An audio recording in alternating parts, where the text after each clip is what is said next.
Мангун барыңыздарга. Мен азыр Караколдун базарына келдим. Помидорлар 45 сомдон болуптур. Бул жери кайсы жер бул? Эмне деп аталат? Базар деп аталат экен. Ушул жерде машыкалар бар экен. Айылдарга кетчү деп койчу ушул жерден. Четөгүз Аккошкор дейт ага.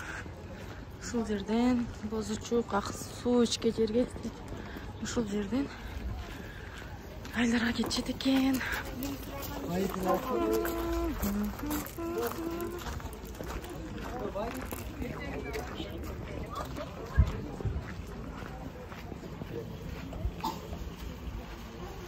Мусорлар. Бак, азыр базардын ичине кирип кеттим. Ашлянку жегени.